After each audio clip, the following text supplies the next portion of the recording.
nossa segunda mesa, né? Começamos o dia com a segunda mesa, que tem como tema condições de trabalho, adoecimento docente e estratégias de enfrentamento. Nós temos duas convidadas, então a gente convida aqui a professora Rosângela Gazzi, da Universidade Federal do Rio de Janeiro, do Instituto de Saúde Coletiva. Obrigada, Rosângela. E também convidamos Emily Farage, nossa secretária-geral do UNEP, e da Universidade Federal Fluminense.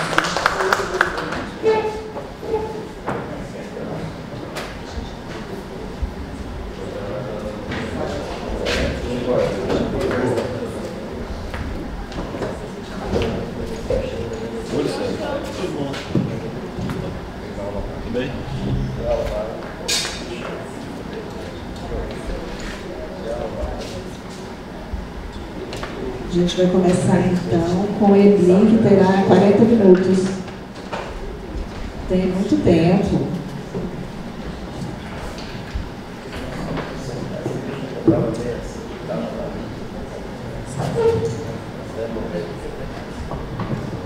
Então, bom dia a todas e todos.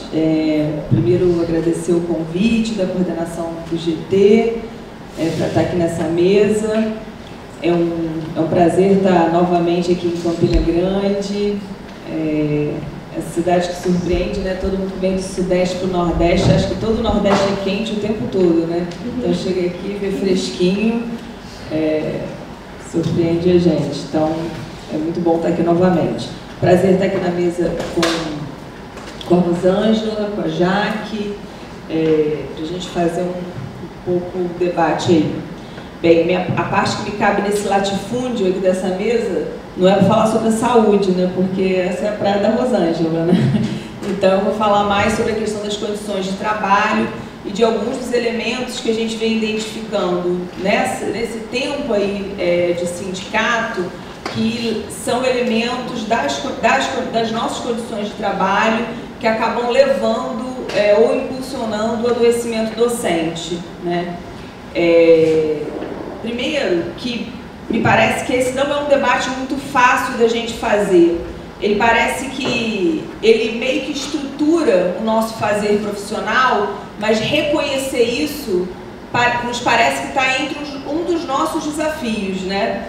Porque é reconhecer que aquilo que a gente tanto gosta de fazer e que a gente lutou tanto para fazer, que é o nosso trabalho como professor, nos adoece. Isso não é uma constatação fácil, porque é muito fácil essa constatação e os nexos causais entre trabalho e adoecimento quando a gente está falando do outro, né? E do mundo do trabalho privado, e do mundo do trabalho na fábrica, né? E de todas as análises que a gente faz sobre o mundo do trabalho.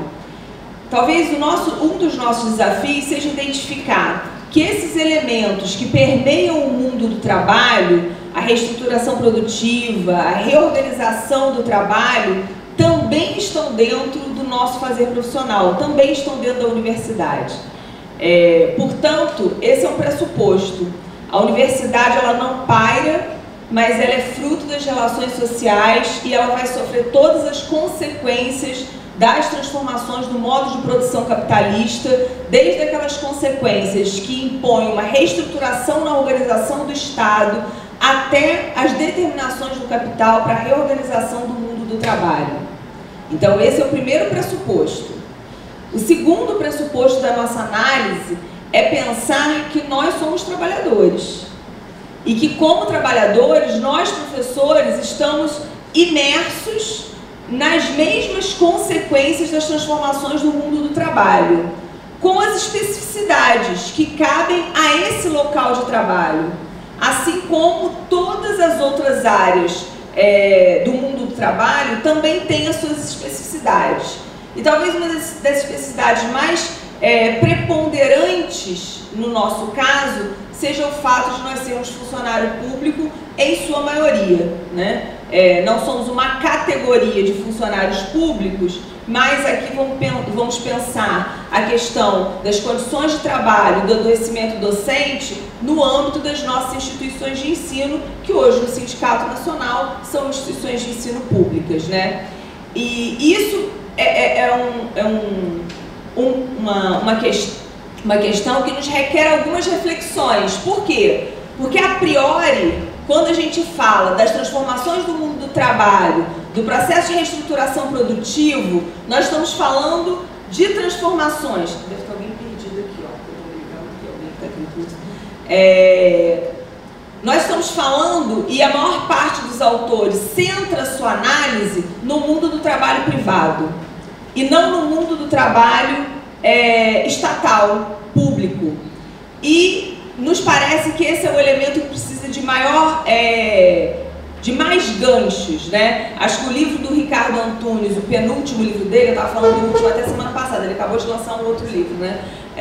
Então, o penúltimo livro do Ricardo Antunes, O Privilégio da Servidão, ele nos traz bons elementos para fazer esse nexo entre o mundo do trabalho privado e os elementos dessas transformações no mundo do trabalho, que também recaem sobre o nosso fazer profissional no funcionalismo público. Então, primeiro, nosso ponto de partida é entender o que é o trabalho, né? O que é o trabalho para nós? Então, nos parece que é importante identificar que nós temos uma diferenciação profunda, e aí todos nós professores sabemos muito bem disso, do sentido ontológico do trabalho, daquele que o Marx discutia, né, na sua teoria, do trabalho que transforma o homem na medida que o homem, ser genérico, é capaz de transformar a natureza. E ele transforma a natureza para poder atender às suas necessidades básicas, às suas demandas, né? O mundo que se transforma na medida que o homem é capaz de transformar a própria natureza. E ele transforma essa natureza a serviço da sua existência. Então, no sentido ontológico do trabalho, o trabalho é algo que dá vida ao ser humano, é algo bom, é algo que possibilita a nossa emancipação humana, também nos termos do Marx. Não só a emancipação política, como Marx vai discutir lá na ideologia alemã, mas uma perspectiva da emancipação humana, que requer de nós a compreensão de que essa emancipação só é possível fora da ordem do capital. Então, discutir trabalho nos impõe discutir as relações capitalistas. A segunda perspectiva do trabalho é entender o que o trabalho se transforma e como o trabalho é assumido na lógica do capital. E aí ele vai ser um trabalho, primeiro, que vai ser sinônimo de emprego. E isso o tempo todo permeia algumas análises e algumas discussões. Trabalho é uma coisa, emprego é outra coisa. É uma expressão, né, precarizada do que deveria ser o trabalho. Bem, nessa perspectiva do que se torna o trabalho na sociedade capitalista, a gente pode pensar que o trabalho na sociedade capitalista, primeiro, ele vai ser objeto de desejo do capital na medida que é através do trabalho, é através da força de trabalho que é possível ao capitalista se apropriar do valor produzido pelos trabalhadores. Então, o trabalho, ele não se torna precarizado apenas porque naturalmente o capitalismo vai se desenvolvendo e as relações produtivas vão se transformando. Mas ele se torna precarizado porque essa é uma das condições para que o capitalismo busque recuperar as suas taxas de lucro. Isso, daqui a pouco eu vou tratar mais desses elementos e o nosso esforço é tentar ver o que desses elementos, desse conjunto de transformações, ou daquilo que Ricardo Antunes chama de nova morfologia do mundo do trabalho, tem ligação com o nosso trabalho nas universidades, né? Então, o trabalho na sociedade capitalista, ele vai ser um trabalho para o outro.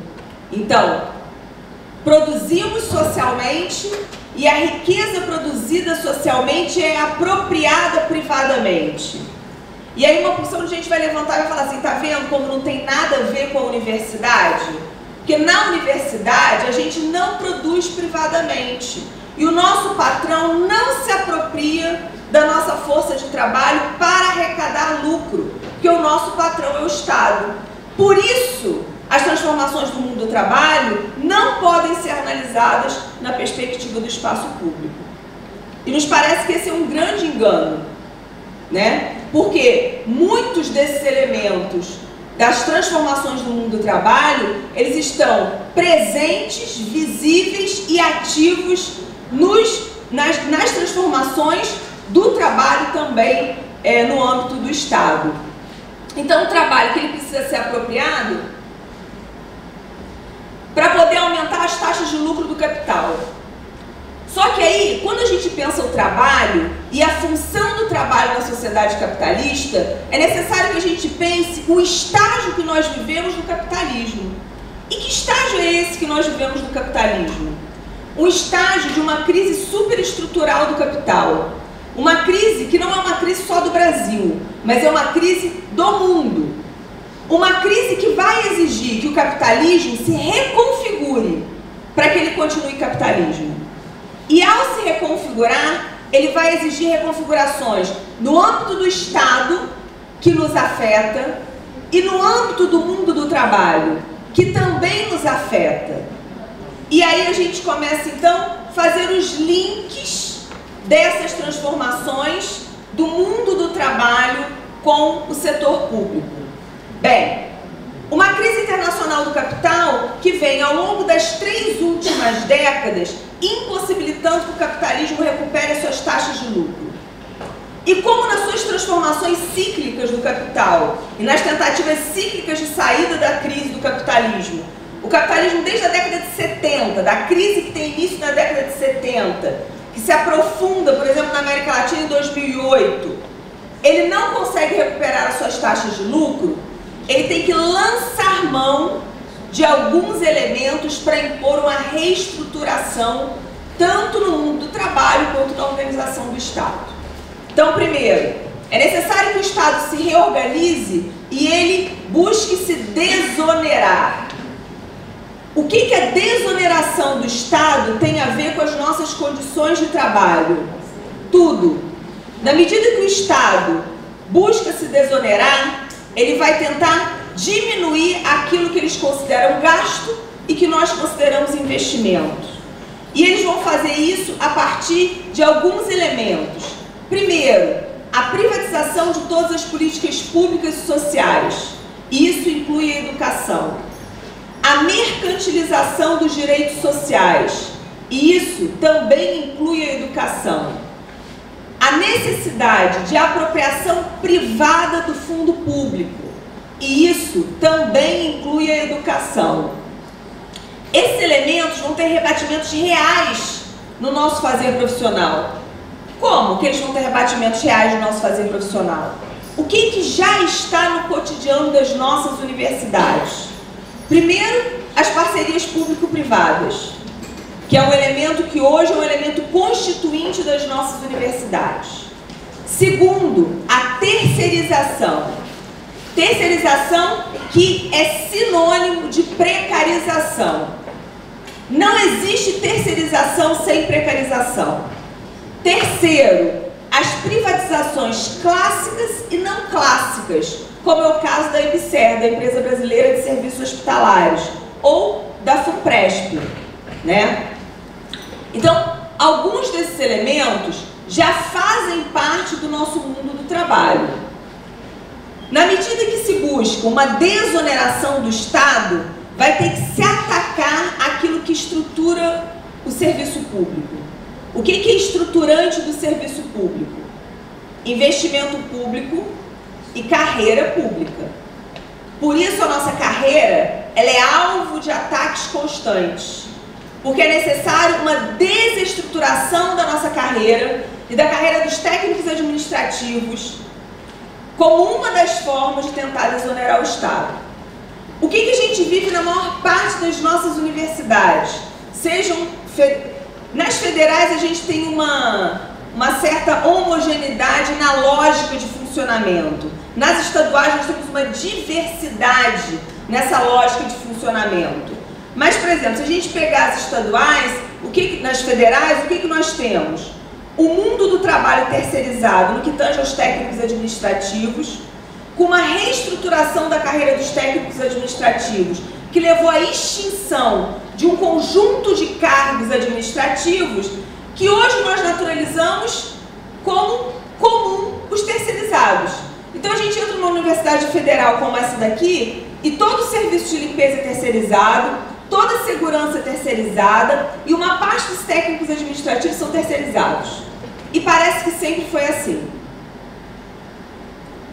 O que aponta para nós como perspectiva a partir do projeto do Futurice, a partir da aprovação da contra-reforma trabalhista, a partir da aprovação da terceirização ampla e restrita? Que a carreira docente também seja posta nesse mesmo processo de terceirização. Então, aquilo que a gente assiste há pelo menos 2 décadas na desestruturação da universidade, a partir de uma reconfiguração do mundo do trabalho dos técnicos, está a galope para acontecer com os trabalhadores docentes, né? Esse, para nós, parece um elemento importante. Por quê? Porque a terceirização ela é um elemento central dessa desestruturação do mundo do trabalho. Gente, tá todo mundo olhando para ali, não fui eu que botei ali, tá? Então, só para fazer, porque tá todo mundo olhando e lendo, aquilo aí não tem nada a ver com o que eu tô falando. Ah, não dá para ler, tá todo mundo tentando ler, né? Depois a Rosângela lê. Foi a Rosângela que colocou. Bem, um outro elemento ainda da questão do trabalho que nos parece importante para discutir condições de trabalho e adoecimento docente é pensar o seguinte: primeiro, nós nos consideramos trabalhadores? Esse é um debate que nós temos na nossa categoria. Uma parte da nossa categoria não se considera trabalhador.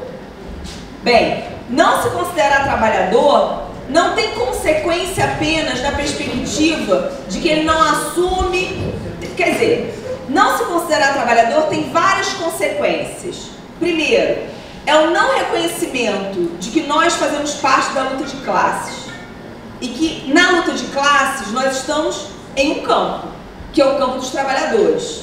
E como trabalhadores, nós também somos explorados. O fato de, a priori, pela definição clássica, nós não produzirmos mais-valia, não significa que nós não somos explorados.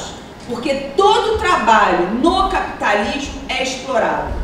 Uns mais, outros menos, mas é explorado. Então esse é um elemento importante para nós. Não nos considerar como trabalhadores tem implicações reais. Primeiro, que é uma parte da nossa categoria se colocar no lugar que é o lugar do pesquisador, daquele que produz conhecimento para a sociedade e, portanto, daquele que não se implica nas expressões da luta de classe. Uma delas é a organização sindical.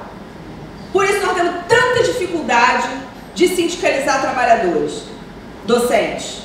Porque como que eles vão se sindicalizar se eles não se consideram trabalhadores?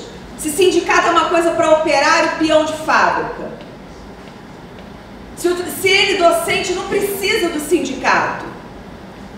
Então essa é uma consequência grave para nós, né? Uma outra consequência para esse não reconhecimento do professor como trabalhador é a dificuldade que nós temos de fazer os nexos entre trabalho e adoecimento.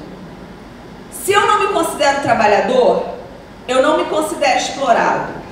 Se eu não me considero explorado, eu não acho que o meu trabalho me adoece.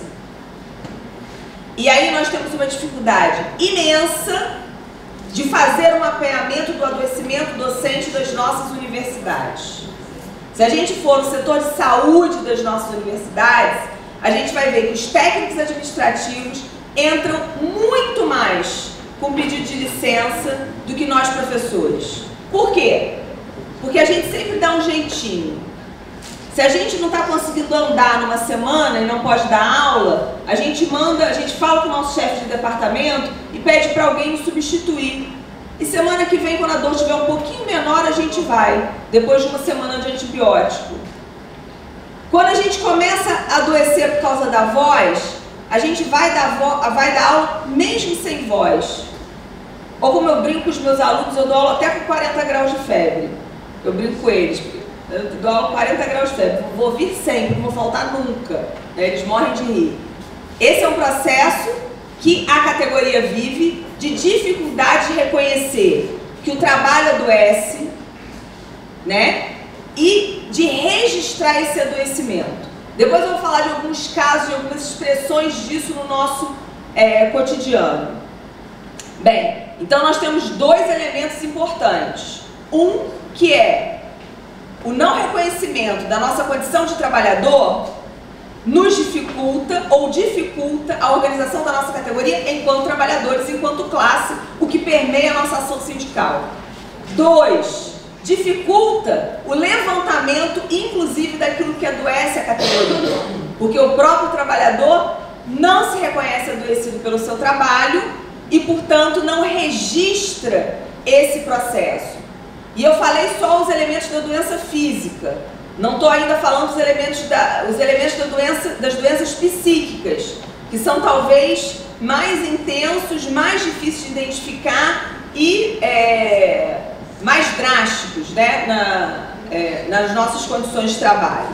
Bem, essas questões que permeiam o mundo do trabalho, a definição do que é o trabalho e o nosso lugar no mundo do trabalho, elas são permeadas pelas transformações do capitalismo e pelas transformações do mundo do trabalho. Cada vez que é necessário uma reconfiguração do capitalismo e, portanto, do Estado e do mundo do trabalho, isso vai ter impactos. Então não adianta a gente pensar que a uberização vai ser a uberização do trabalhador privado. Esse é um modelo de gestão do trabalho que tenta se impor. E se ele tenta se impor, ele vai tentar se impor para o conjunto da classe trabalhadora.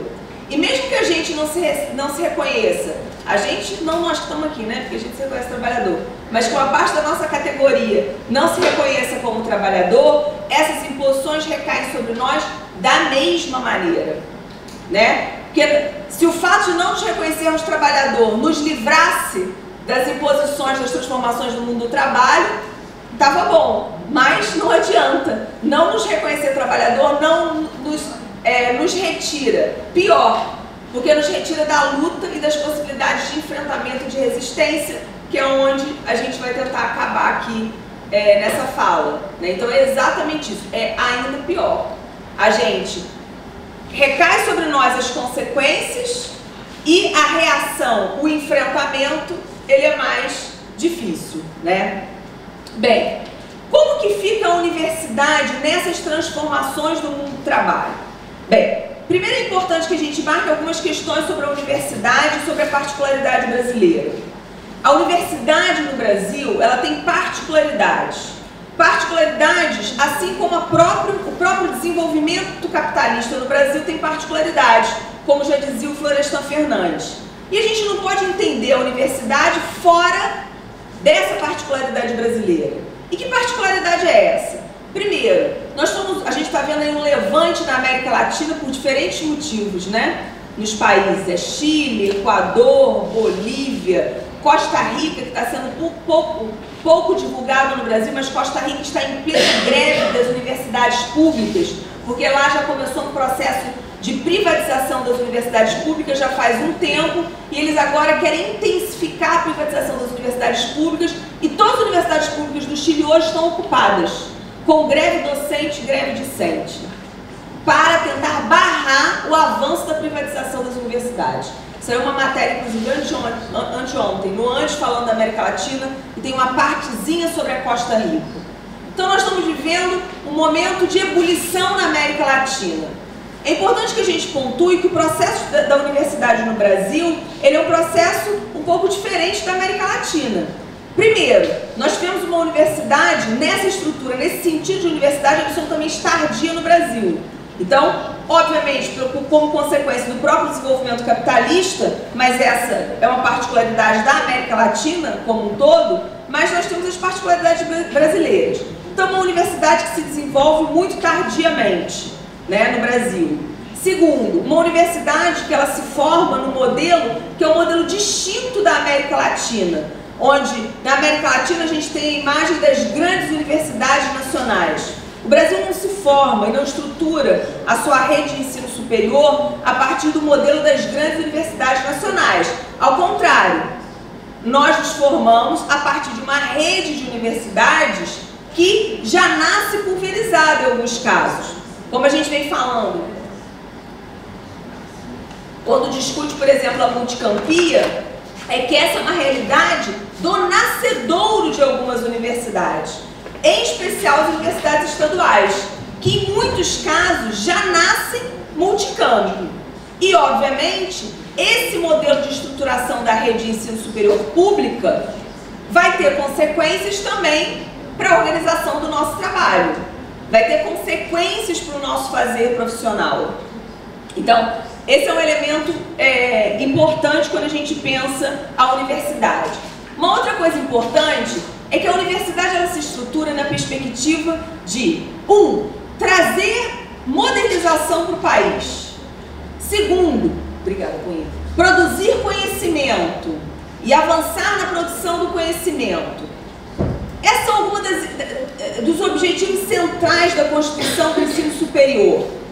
Agora, qual é a particularidade brasileira, do capitalismo brasileiro, como dizia o Florestan Fernandes? Quem é a burguesia brasileira? Como que se desenvolve o capitalismo brasileiro? Uma burguesia totalmente subsumida ao capital internacional, né? Subalternizada ao capital internacional, uma burguesia que não tem um projeto de país-nação. E aí a gente enfrenta a nossa primeira contradição.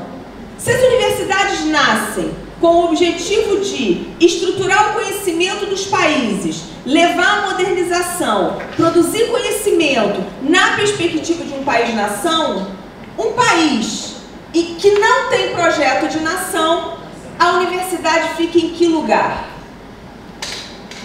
Fica nesse lugar que nós nos encontramos hoje, que só não está pior porque esse sindicato e vários movimentos organizados lutaram muito para que a gente conseguisse estruturar um sistema público de ensino como é hoje no Brasil, né?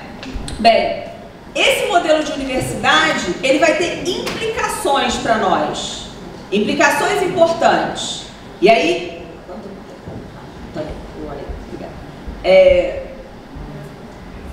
ele vai ter implicações importantes.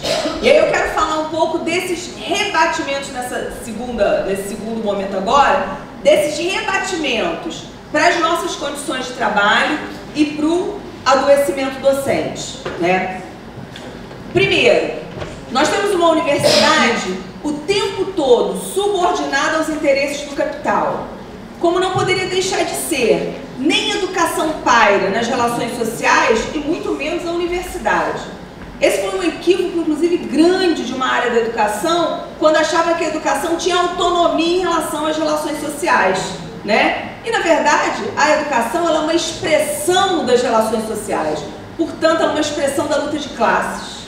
E por isso, se não tiver tensionamento, o projeto hegemônico se sobrepõe a todo e qualquer outro projeto, né? Então, o projeto do capital, ele se reverbera. E para que a gente construa elementos do nosso projeto, é necessário que a gente faça isso com muita luta.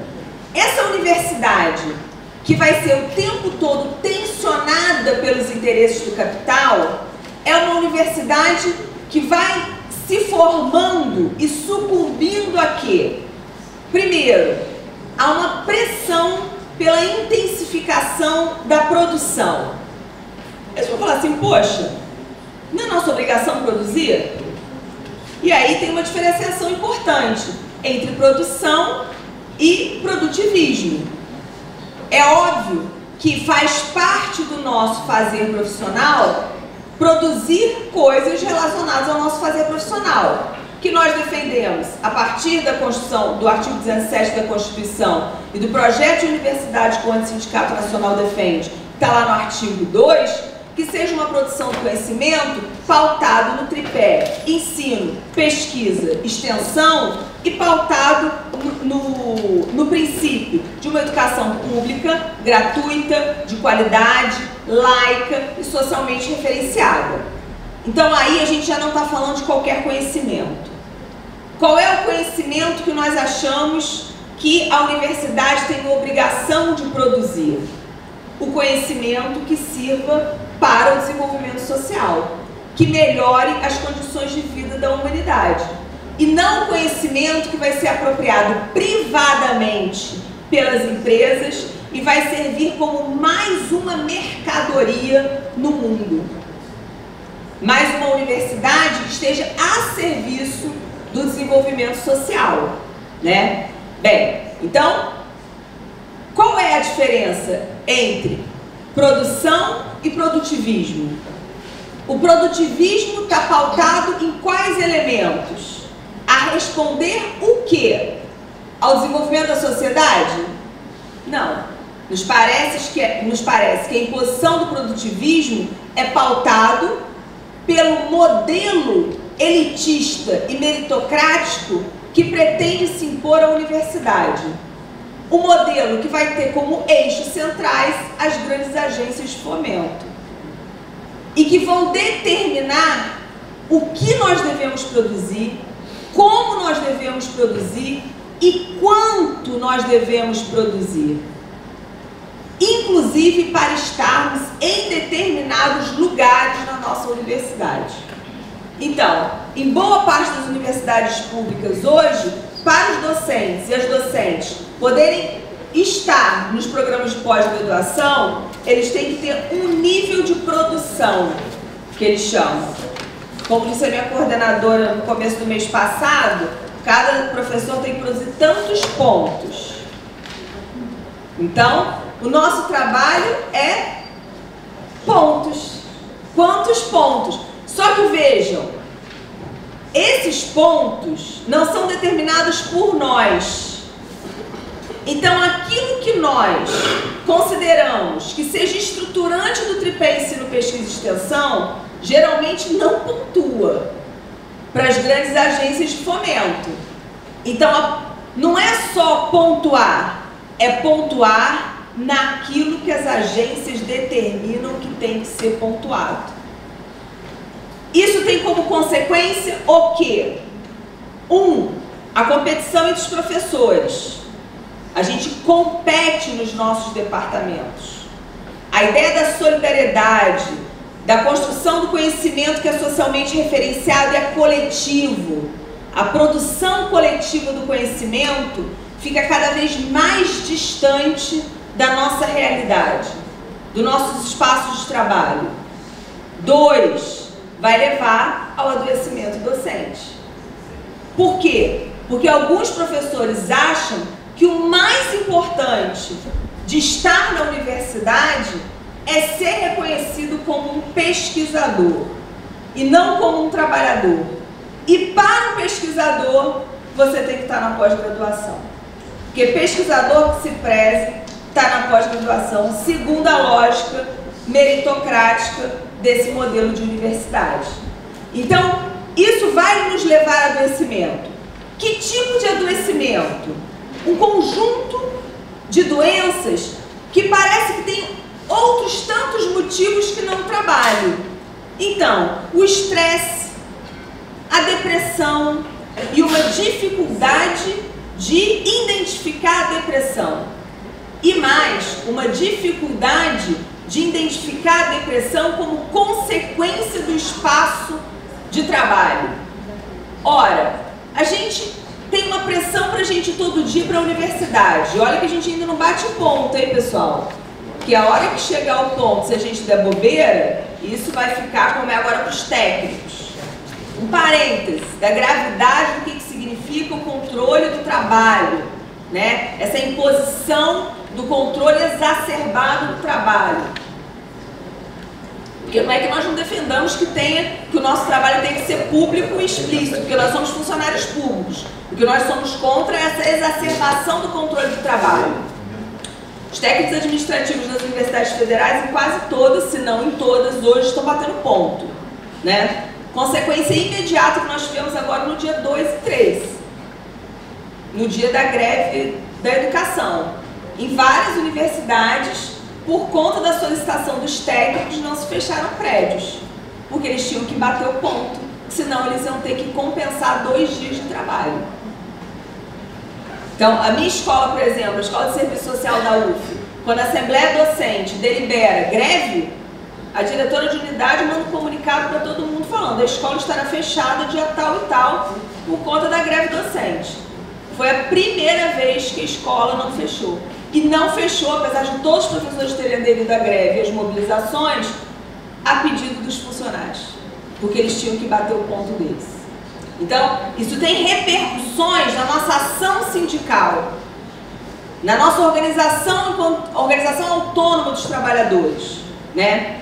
Então, doenças como estresse, depressão, lesão por esforços repetitivos, problemas de coluna, hipertensão, asma, úlcera, enxaqueca, perda de equilíbrio. Tudo isso, não faz isso não, gente. Não se identifica não, gente. Se identificar, depois tem pessoal da área de saúde aí, pode ajudar. Torcicolos, queda de cabelo. É a música do Titãs aí. Mas essa queda de cabelo não pode servir pro pessoal que já tem, ó, predisposição de ficar careca não, aí, ó. Pode estar sendo agravado. Ó, aí, tá vendo? Ó, pode estar sendo agravado. Eu lembro que teve quando o Andes fez aquelas 2 revistas que fez sobre condições de trabalho, né, que tinha a ver com saúde, uma das professoras que foi, eu lembro que no comando de greve isso foi falado à época, uma das professoras entrevistadas, que era uma professora, se eu não me engano, da UNB, ela tinha perdido todos os dentes por causa do estresse, da pressão do trabalho. Bem, a gente tem um conjunto de doenças que, qual é a nossa reação primeira enquanto professores? Qual é o professor que até um problema de coluna, fala assim: estou com problema de coluna por causa do meu trabalho? Quem? Ninguém, né? Eu sempre brinco que tem um caso de uma professora que tem problema de voz no meu departamento, e eu sempre falava para ela: fulana, você tem que entrar com processo, isso foi por causa do trabalho. E ela fala: não, é hereditário. Eu falei: mas se você não fosse professora, isso ia ter? Ela falou: não, é hereditário. Aí eu fui fazer a operação e o médico errou. Teve um erro médico. E porque teve um erro médico, piorou. Eu falei: mas por que você teve que operar? Você está 30 anos em sala de aula. É hereditário? Se fosse faxineira, será que essa hereditariedade se manifestaria? Né? Ou lá no meu departamento, e olha que eu sou do departamento de serviço social, a gente, que é bem legal, hein? É bem legal, tá? Tá entre os legais da universidade, né? Lá no meu departamento, o professor chega e fala assim: eu queria aquele microfoninho, né? Ela: a senhora tem atestado médico? Aí eu falei: gente, mas olha só pode usar o microfone quem já está doente. Quem não está, não pode solicitar. Ou seja, quem não está, estará daqui a pouco. Porque não é preventivo. E por que não é preventivo? Porque não tem microfone para todo mundo.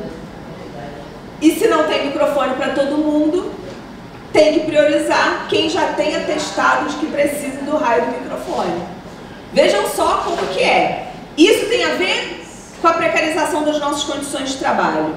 Então, essas doenças e tantas outras que nós sentimos e que temos sintomas no nosso cotidiano, nós temos dificuldade de fazer os nexos com o nosso processo de trabalho.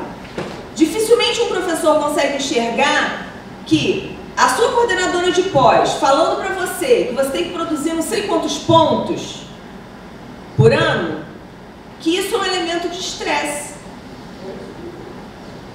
Que a sua chefia impondo determinações ao seu fazer profissional, determinações que a universidade não te dá estrutura para fazer. O que é hoje fazer a pesquisa e a extensão na universidade pública? Com que recurso a gente faz?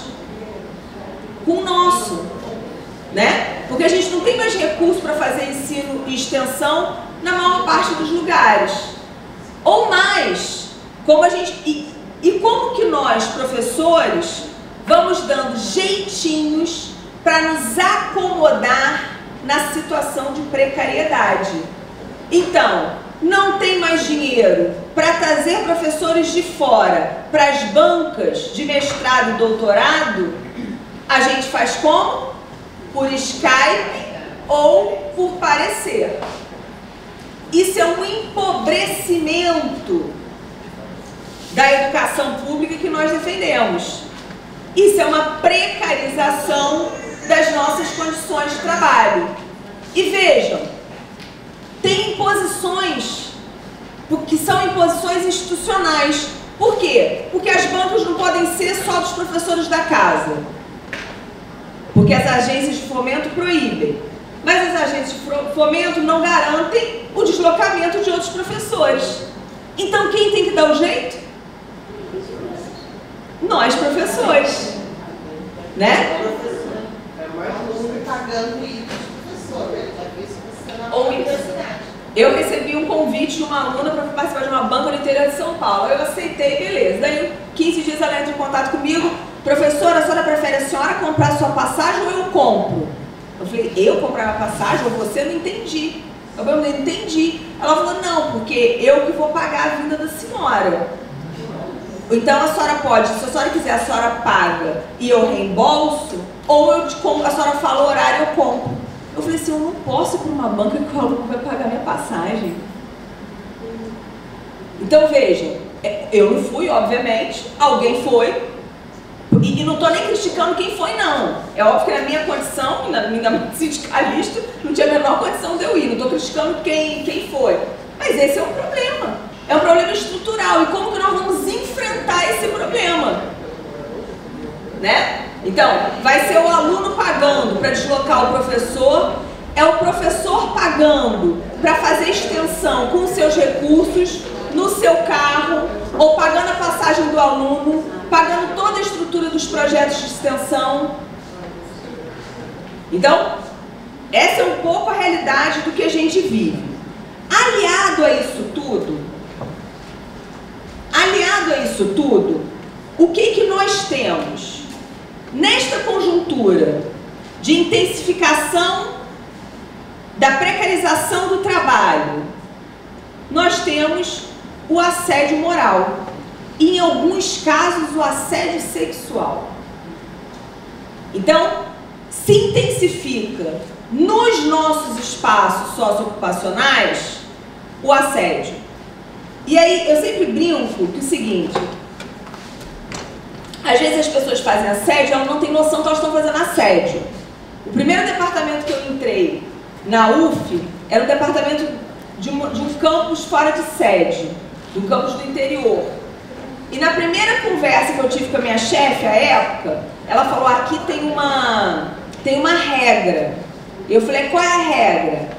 Não esqueçam que eu sou do departamento de serviço social, que é muito legal, hein, gente? Então vocês imaginam o que acontece por aí afora, hein? Ela falou assim, o professor que chega tem que ficar 1 ano e meio só dando aula. Não pode fazer pesquisa nem extensão. 1 ano e meio. E óbvio que eu me submeti àquilo. Eu estava entrando na universidade, eu achei que aquilo era uma regra mesmo. Eu não entendi que aquilo era uma convenção do departamento. Depois é que eu fui entender e, obviamente, fui questionar. Fiz pesquisa e extensão antes porque eu quis, mas isso não me tirava nenhuma disciplina. Entendem qual é a lógica? E não é de maldade, as pessoas não fazem de maldade. Por que eles faziam isso? Porque eles tinham 8 professores no departamento para dar conta de todo o curso. E aí, quem dá aula? Cada professor o chegante vai ter o estágio. Aí eu mudei de departamento, fui para Niterói. E no meu departamento a nova chefe falou a mesma coisa. Eu falei assim, não, peraí, porque eu já paguei esse estágio lá atrás, ó. Que eu já tô sabidinha, já sei dos meus direitos. Já paguei meu pedágio. Aqui não, aqui eu vou começar fazendo o que eu quero. Por que eu estou chamando a atenção? Porque às vezes não é de maldade, não é de sacanagem que é feito isso, mas a própria desestruturação da universidade impõe isso no nosso cotidiano. E às vezes o nosso principal Quero usar uma palavra mais leve. Não, a principal pessoa que nos pune é o colega. O nosso principal algoz é o colega. É o cara do nosso departamento, que tem a mesma condição que a gente. É o opressor e é o oprimido. Exatamente. Porque ele também é oprimido, porque ele é cobrado pela instituição e pela estrutura de responder às demandas institucionais, né? Então, tem várias questões que se caracterizam no nosso cotidiano como assédio moral e que às vezes a gente não se toca, que são elementos de assédio moral, né? Então, isso também parece que é bem importante, né? Para finalizar, eu queria trazer duas questões. Primeiro, os elementos da precarização que estão hoje no nosso cotidiano e um pouco desses rebatimentos, né? Então, dos desafios para a nossa resistência e enfrentamento. Como que o nosso fazer profissional está se precarizando? E vai a galope se a gente não resistir e não lutar. Não tem outra forma. Eu venho falando, e é muito importante que a categoria tenha consciência disso, que o modelo de educação superior que nós temos no Brasil, ele é uma conquista da classe trabalhadora, e ele é uma conquista da resistência que esse sindicato e outras organizações fizeram ao longo dos últimos 40, 50 anos. Por que isso? Porque se a gente der uma olhadinha na América Latina, a gente vai ver que o nosso modelo não é um modelo hegemônico na América Latina.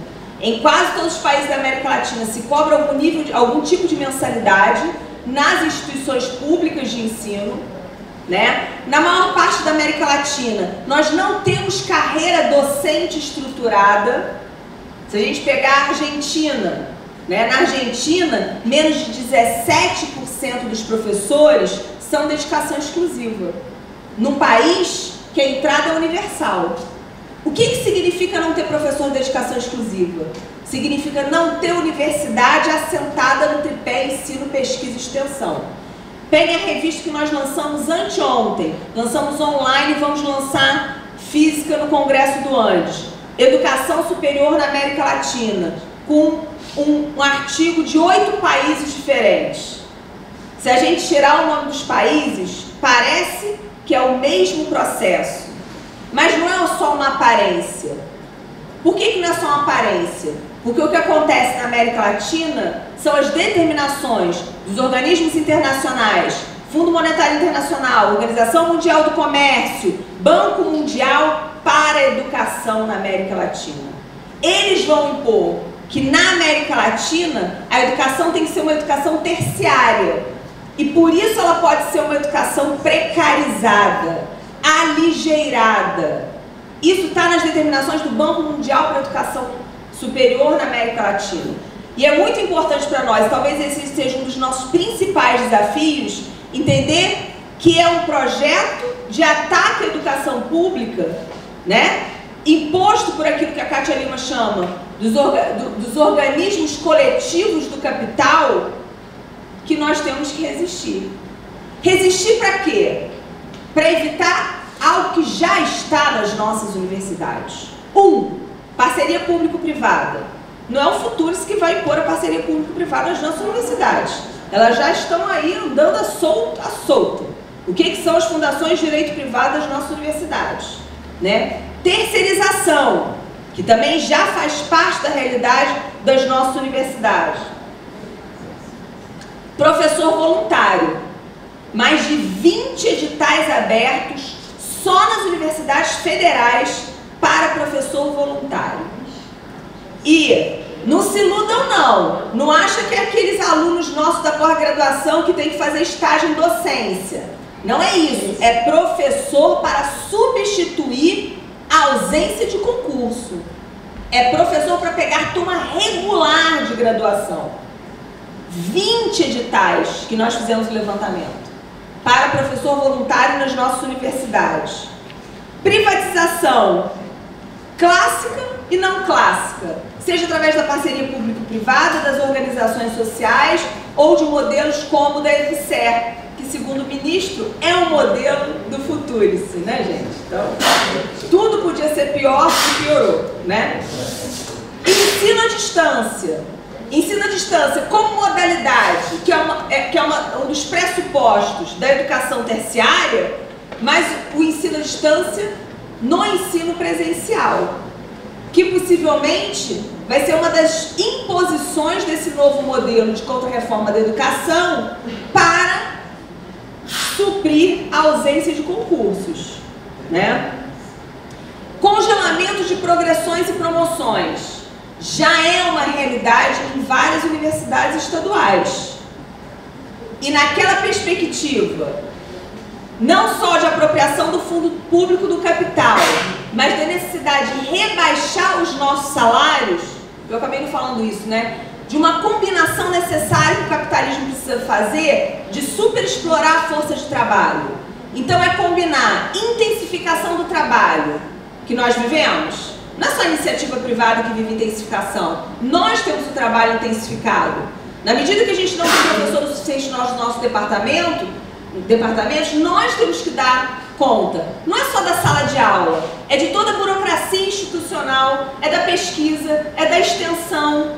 Então, intensificação do trabalho, exploração do trabalho. E os terceirizados são o principal exemplo disso. O que nas federais agora, com corte de verbas, a gente viu acontecer no Brasil afora? Demissão de terceirizados. Na minha universidade parece que foram mais de 500 terceirizados demitidos. O meu prédio, que é o prédio de serviço social, tem 5 andares. Tinham 6 pessoas que limpavam. Ele funciona de 8 da manhã às 10 da noite. Hoje tem 3. Por quê? É uma empresa, inclusive, que pegou uma boa parte do Brasil, uma empresa que o uniforme deles é verde, que eu não sei o nome, mas que está em boa parte do Brasil, que pegou a licitação das universidades federais. E o que ele fez? O que a empresa fez? Como que ela ganhou a licitação? Aumentando o metro quadrado por trabalhador. Isso é uma intensificação do trabalho, é uma exploração do trabalho. Do terceirizado, que recebe líquido menos de um salário mínimo. Esses terceirizados recebem líquido menos de um salário mínimo. Esses que estão no mesmo departamento que a gente, né? Então, nessa perspectiva de exploração e de apropriação do nosso salário, vão se combinar, primeiro, a intensificação do nosso trabalho, congelamento de progressões e promoções, aumento da alíquota da contribuição previdenciária, que acabou de ser aprovada no silêncio, no marasmo que nós estamos vivendo no Brasil, né?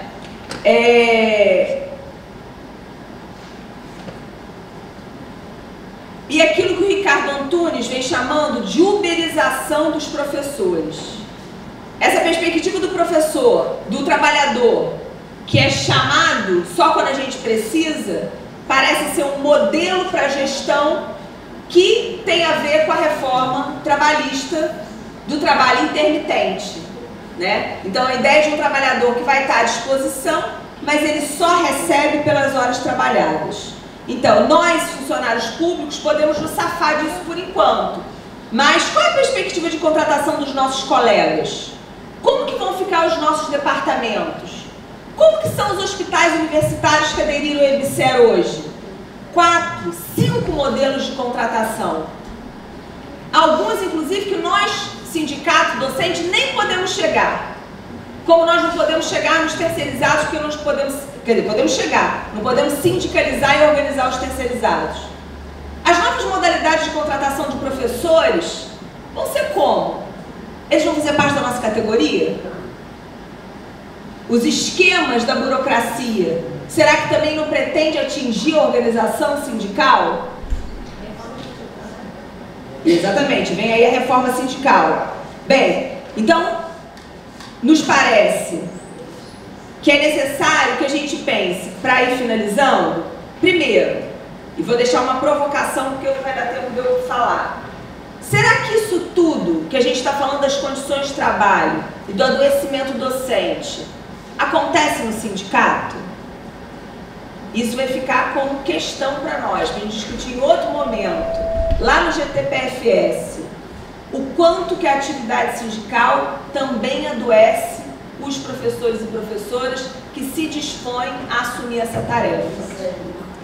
Quantos nas nossas sessões sindicais, que a gente começa lá com 15, 10, 7, de acordo com o regimento de cada sessão sindical, e acaba com quantos na direção?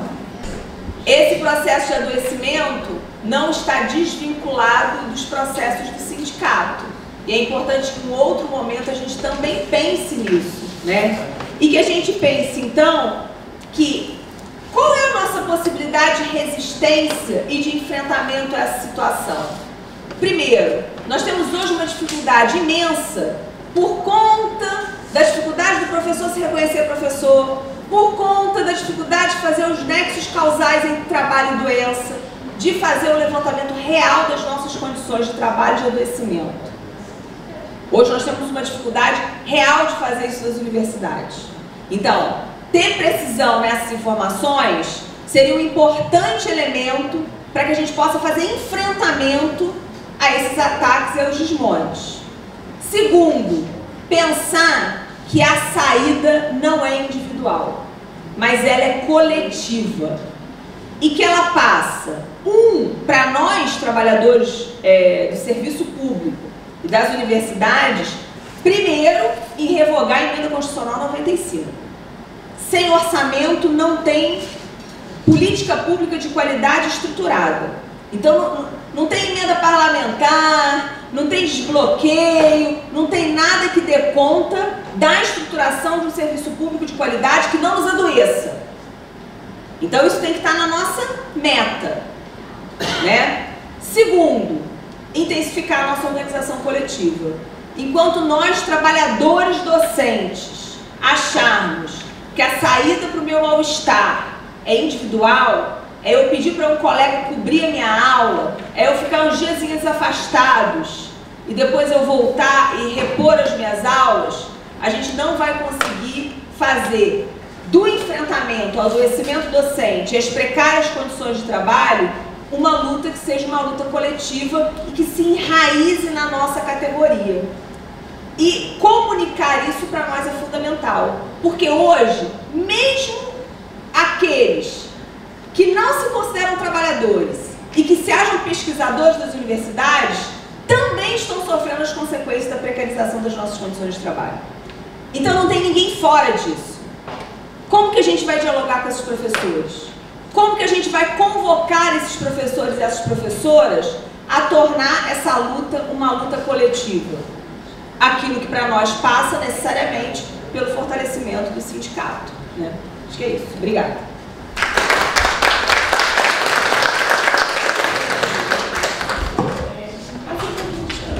Obrigada, Eli. A gente imediatamente passa para a Rosana. Eu vou falando com eles, não precisa colocar ainda não. Vai com calma, porque senão a gente entra no produtivismo.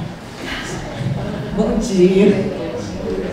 Eu sou Rosângela e eu não me sinto muito à vontade assim em falar numa mesa sozinha, porque eu gosto muito de conversar com quem está no mesmo barco que eu.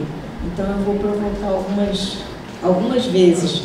Antes eu quero já dizer para a Evelyn que você falou tudo de saúde, eu não tenho mais nada para falar de saúde. Porque a saúde vista do ponto de vista da saúde pública, da saúde coletiva, da saúde do trabalhador, ela é vista na dimensão do adoecer coletivo. E o adoecer coletivo tem os seus condicionantes sociais. E a Evelyn foi rica em trabalhar esses condicionantes sociais do adoecimento docente, do adoecimento da nossa sociedade. Não só a sociedade brasileira, a sociedade mundial está vivendo um período triste com toda essa precarização, que foi mais do que abordada aqui pela Evelyn, e é nisso que eu vou procurar levar a minha fala, não necessariamente seguindo o que está, é que você apertou, acho que uma teclinha lá que eu tenho que desapertar. no sentido da gente... Vou pegar assim, um gancho do que a Evelyn falou, que eu acho que é um ponto que a gente pode trabalhar mais de perto quando a gente fala em saúde do trabalhador. E aí eu vou começar fazendo umas perguntas a vocês, só para eu me situar de como é que isso acontece no cotidiano docente. Eu não me apresentei, mas eu sou recém-docente. Apesar dos cabelos brancos, eu só entrei na carreira docente há 4 anos. Então, até pouco tempo atrás, eu estava vivenciando um estágio probatório que eu passei horrores. Então, não vou contar para a gente não ficar mais triste do que a gente já está. Mas, na hora do intervalo, eu posso relatar alguns detalhes de crueldade.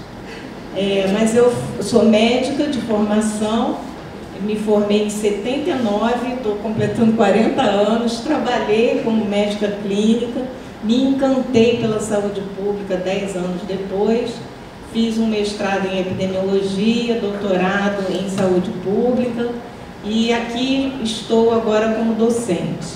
Confesso para vocês que não era bem o meu desejo entrar na carreira docente, apesar de eu amar ensinar. Mas esse ensinar, para mim, não é um ensinar acadêmico. Eu gosto muito mais da troca de saberes que a extensão propicia. E essa, como bem abordado, essa é a filha, sei lá, é mais do que relegada, mais do que relegada, né? Eu me identifiquei muitas vezes com o que a Evelyn estava falando. Eu tenho um projeto de extensão financiado pelo meu bolso com muito orgulho. Amo fazer esse projeto, me dá muito prazer. Então é isso que é a minha produção científica. O meu commodity é prazer. E isso incomoda muito os meus colegas quando eu digo que eu não quero fazer progressão, eu não quero entrar na pós, porque eu quero ter prazer no que eu faço, porque, afinal de contas, entrar na carreira docente já aos 60 anos, o mínimo que eu posso fazer pela minha saúde é ter prazer no que eu faço. E eu acho que esse é o ponto nevrálgico do que vem acontecendo com a saúde docente. A gente veio aí de uma tradição que já foi embora, eu acho que faz tempo, talvez por uns poucos que ainda resistem. A gente vem de uma tradição de universidade que formava pessoas. A gente tinha prazer em ensinar e tinha aqueles alunos que nos seguiam a vida toda, não como escravos do produtivismo. Porque o que hoje tem pessoas seguindo professores, né? Mas seguindo para produzirem, para publicarem. Muitos recebem bolsas de pesquisa. Isso eu já tive uma amiga de grupo de terapia, ela recebia para publicar artigo. Era esse o contrato uberizado, precarizado, como seria o nome? Ainda não identifiquei bem. E isso vem acontecendo em todas as áreas. Algumas áreas talvez mais do que outras, como a Evelyn falou, o serviço social ainda é um oásis, entre aspas, mas áreas tecnológicas, eu não sei se tem alguém aqui, aí eu já vou começar dialogando. Quem é da área da saúde? Aqui? Não, tem poucos. Área... engenharia tecnológica, história, ciências sociais, ciências humanas. Quem não é de nenhuma dessas, isso é muito bem-vindo. É tua? Artes cênicas, que maravilha. Mais alguém das artes? Artes visuais, comunicação. Mais alguma que não tenha sido falada? Agrárias.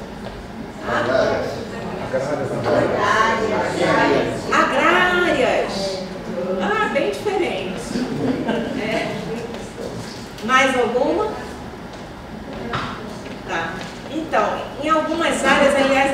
áreas eu não conheço nada, não sei como é que funciona o produtivismo nas áreas, nas ciências agrárias, acredito que exista muito, mas não sei como isso funciona. É um projeto exitoso de exploração. É exploração do trabalho. É exitoso. É exitoso, né? Não é bem de produtivismo científico, é produtivismo mesmo, né? Está bem na terra, é matéria-prima. De cada ambiente de trabalho nosso, de cada processo de trabalho nosso. Seguindo. Está aí a vigilância para transformar através da ação, pesquisa e intervenção. Segue. E aí sim ter saúde do trabalhador docente. Segue. Os dados estatísticos falam muito pouco dos docentes. Olha o que tem aí nos nossos sistemas. Pode seguir. Olha nossos sistemas. Vai seguindo, vai ter várias fatias. Vocês vão observar aí que aquilo que nos incomoda muito, que é o sofrimento mental, quase que não aparece, né? É uma fatia tão mínima que a gente não consegue enxergar.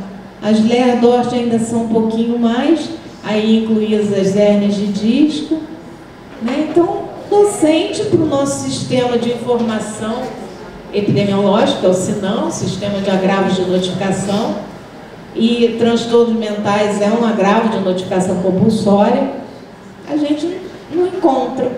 Um dos motivos para isso somos nós mesmos, que achamos que o transtorno mental, para ser notificado, para ser informado ao sistema, você precisa estar em depressão, utilizando medicamentos, já precisa praticamente estar à beira de botar o pé no precipício, né? E não é.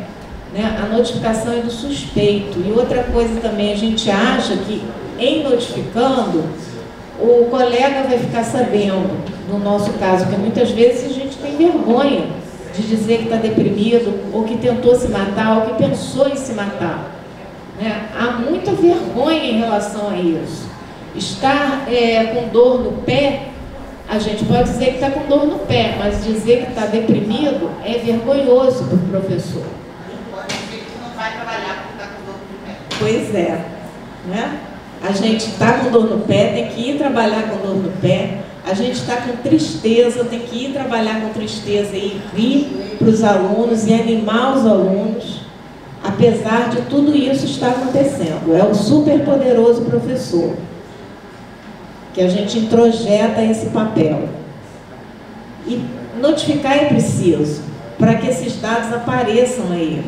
Para que a gente, em aparecendo esses dados, até possa dizer assim, olha, precisa de financiamento para estudar o que está acontecendo com os professores. Eles existem.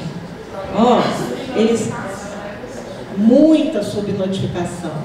E todo mundo pode notificar. Eu não sei se todos aqui têm conhecimento disso. Quem não é da área de saúde propriamente, talvez não conheça, que é um instrumento de uso de todo cidadão, qualquer pessoa pode notificar. Você pode seguir? Oi? Não entendi. A quem? Para o primeiro posto de saúde que você encontrar.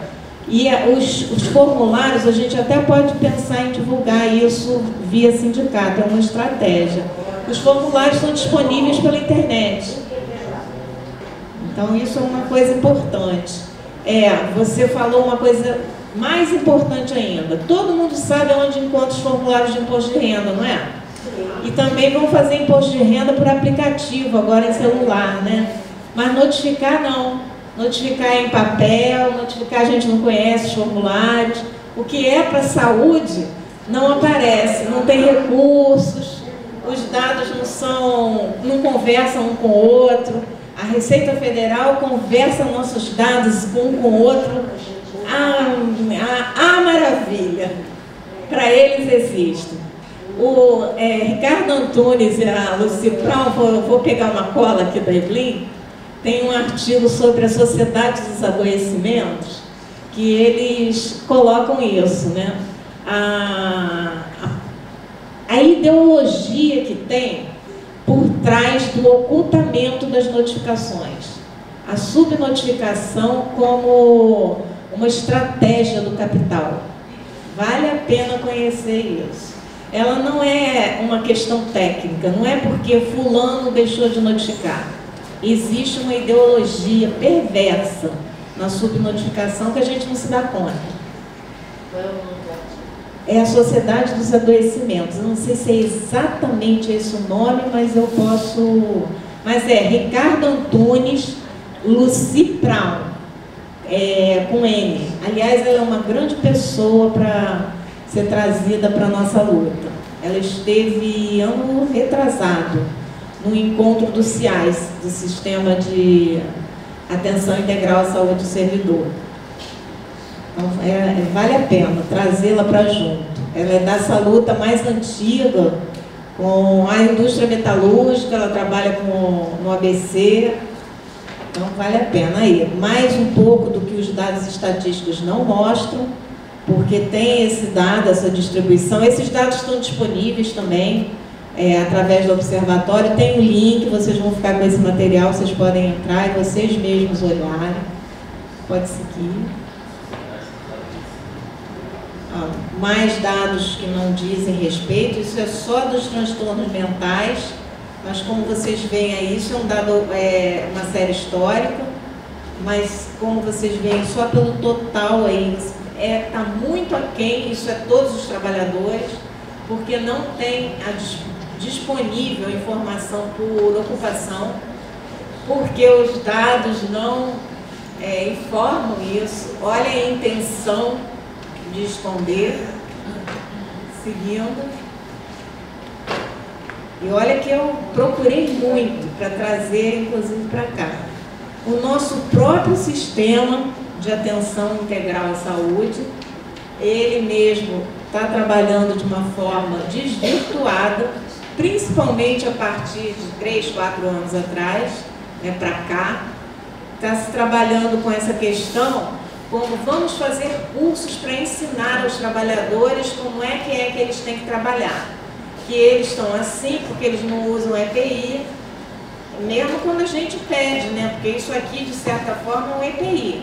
Porque o que deveria ter em todas as nossas salas de aula era uma acústica razoável para que a gente pudesse se comunicar com os alunos. O que deveria ter é que turmas de 100, 110 alunos, como eu dou aula, porque é a medicina, a gente não poderia dar aula para 100, 110 alunos de forma, com toda a turma presente. Teria que ter mais docentes para isso ser dividido. E cada vez vem aumentando mais o número de vagas e a gente tem que correr atrás desse prejuízo em salas de péssima acústica, péssima iluminação, recursos de mídia precaríssimos. E aí eu trouxe só essa ilustração aí do que estão fazendo com os CIAs e com as CISPs, que são as comissões integradas de saúde do servidor, com o trabalhador como protagonista. E não é isso que vem acontecendo, não vem acontecendo na minha unidade de trabalho. Está sendo desenvolvido agora um curso de saúde do trabalhador para os servidores, em que a estratégia é: vamos ensinar a esses trabalhadores. O CIAS nem está nas referências bibliográficas, a norma operacional de saúde do servidor não está. Continuando, pode passar mais rapidinho, senão a Jaqueline vai cortar meu ponto, porque eu não estou cumprindo a minha meta. E aí, o que é importante então é valorizar a nossa participação. Continua, que a gente já falou isso. A vigilância, então, é informação que, transformada em ação, com a participação, com a nossa participação, pode transformar a nossa realidade. Seguindo. Aí tem algumas referências. Essas ações, essa forma de enxergar a saúde do trabalhador, nasceu lá na Itália com Ivar Odoni, Alonso, em que eles criaram, junto com os princípios marxistas e gramscianos, que a saúde, modelo operário italiano, né, que ficou conhecido pelo seu lema de a saúde não se vende, não se delega, se defende. Né? E é essa luta que a gente está seguindo. Pode continuar. Então está aí uma pequena... Agora, dá para ler, tira essa parte de cima, volta um itemzinho. Vocês conseguem ler esse iniciozinho dessa fala? Mudanças de humor. Então eu vou... Mudanças de humor, eu também não consigo, não. Tristeza, ansiedade, sentimentos de culpa, descontentamento geral, desesperança, perda de interesse, solidão, sofrimento, baixa autoestima, choro excessivo, irritabilidade e isolamento social são sintomas de quem sofre de transtornos mentais e comportamentais no ambiente de trabalho. Alguma semelhança com o que a gente vive? Então, agora continua. Mais um clique.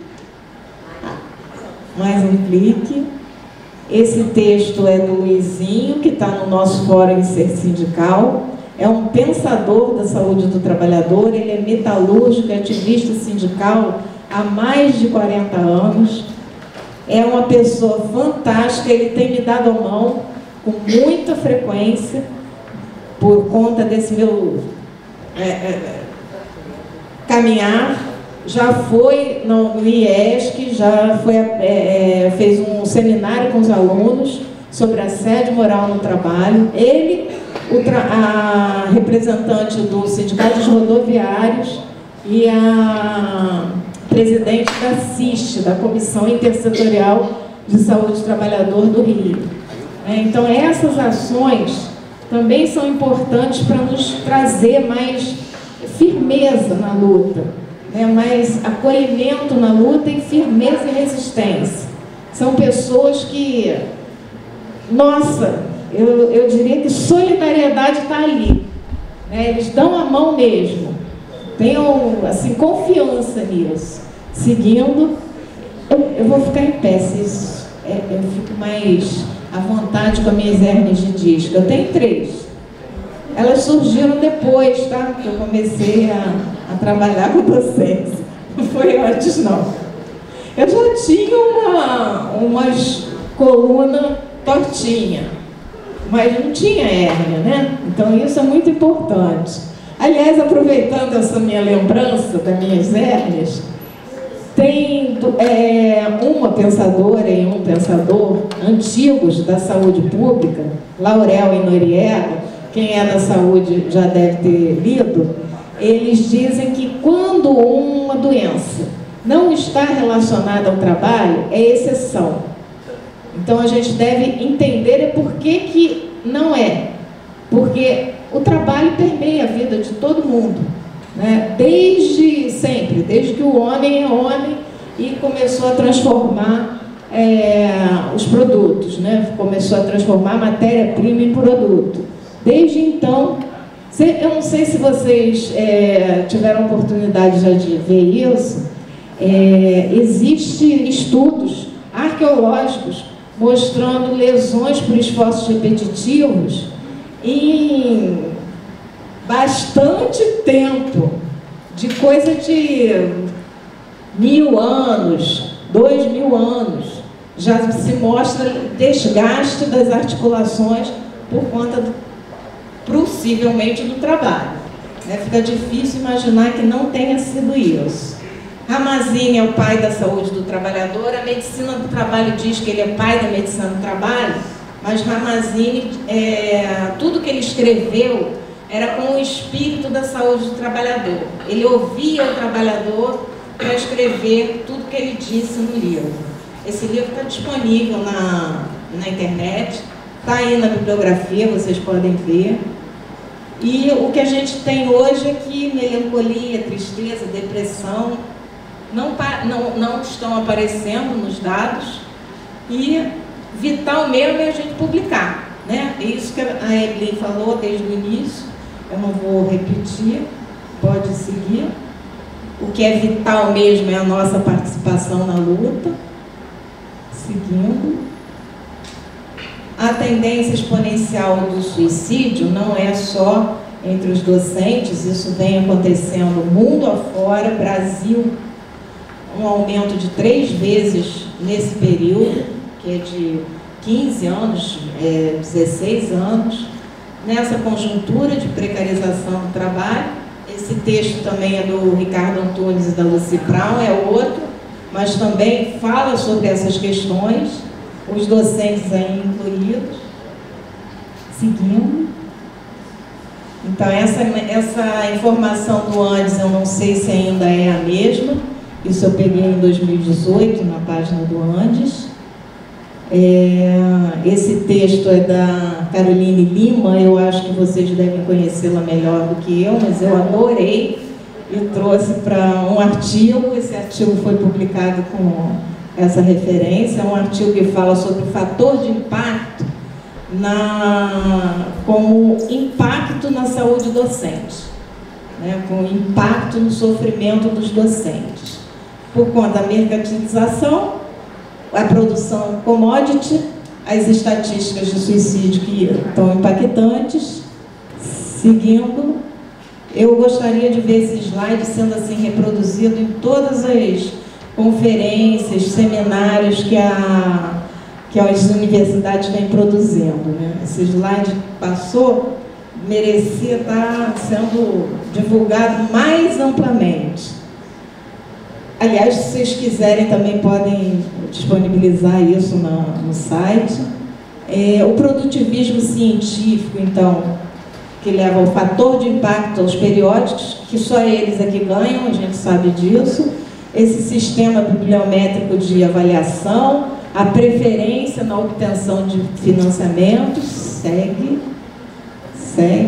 Esquece, né, que Paulo Freire dizia que quando a educação não é libertadora, o sonho do oprimido é ser opressor.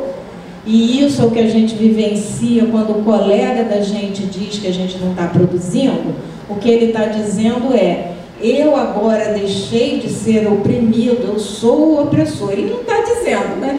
Ele pode não conscientizar, mas é isso que está passando, né? É corrente, então, que quanto mais ganho, quem mais ganha é o que sempre ganhou, com a precarização das condições de trabalho e de vida. Seguindo. O trabalhador, o docente se isola, porque o que acontece é que ele também introjeta a vergonha de não ter atingido as metas de publicação científica, ele é improdutivo, se autoculpabiliza, se recolhe a solidão e aí é taxado de não quer nada. Ele não vem trabalhar, ele não quer nada com trabalho, né? Quantas vezes a gente não escuta essa expressão? E isso só faz amplificar o esgarçamento do afeto, né? Das relações sociais na universidade. Se antes a gente tinha prazer de conversar com nossos colegas e tinha tempo para isso, hoje a gente tem que correr atrás da produção científica, né? Os espaços, então, de troca de conhecimento, porque conhecimento não pode ser produzido assim. O que a gente produz nessa famosa produção científica, essa pesquisa eu gostaria de fazer com quem é estatístico, a gente buscar nesses artigos o que trouxe de avanço ao conhecimento, né? Não é saber quantos artigos foram publicados por semana, é saber o que aquele conhecimento trouxe de mudança para a sociedade, porque essa é a finalidade da universidade. A gente está perdendo, a gente já perdeu isso de vista, e isso adoece. É a perda de sentido, a perda de significação do trabalho do docente. Captura as subjetividades, né? Pode seguir. E a gente tem que produzir no ritmo da máquina bibliométrica. A cultura individualista e consumista da força de trabalho fragiliza identidades. A Evelyn colocou isso muito bem. não há amizades à vera, né? Não há afetos. Segue. O professor que formava pessoas, esse deu lugar, né? Os professores produtivos é que estão na frente. E a tua fala, Bernadette, trouxe muito isso, né? Porque eu tenho que preencher lattes. Aliás, uma curiosidade, eu não sei se todo mundo teve essa curiosidade. Vocês já entraram na página do CNPq, naquela primeira página do currículo, que tem algumas biografias, que parece um quadro verde, alguém escrevendo? Já? Vocês já viram a biografia de César Lattes? Ninguém viu? Ah, então hoje, agora na hora do almoço, faz isso. Eu vou fazer só um spoilerzinho. César Lattes, que foi um físico e inspirou aí um nome, ele era muito famoso na época, né? Ele, por sinal, tem uma música do Cartola, elogiando a ele e a alguém aqui da Paraíba, que eu nunca... É importante na Paraíba, é um artista. Não, é artes plásticas. Eu vou lembrar, eu já lembro o nome da música. Porque você sabe, né? 60... Fala. Braulio Tavares? Não, é bem antigo. Eu vou lembrar, porque vale a pena vocês conhecerem. César Lattes era sambista. Ele gostava muito de... Oi? Eu gosto do samba. Eu gosto da música popular. Eu gosto de prazer. Quem não gosta, né? E César Lattes era uma pessoa... Jackson do Pandeiro é um, mas não é não. É um... Carlos Cachaça. Não, você está aí com a internet? Já pedi. Ah, não é não. Carlos Cachaça com Ciência. Isso. Lá no final ele faz uma homenagem. É o último verso ou penúltimo. Procura aí para trazer para a gente. É legal, hein? Agora que eu pensei nisso. Tá vendo? Conhecimento a gente produz assim, né? Se sentindo... coletivamente. Não é o que eu botei aí, mas foi isso que veio à cabeça conversando com vocês. César Lattes não tinha... Não, eu não vou falar. Vocês vão olhar aí.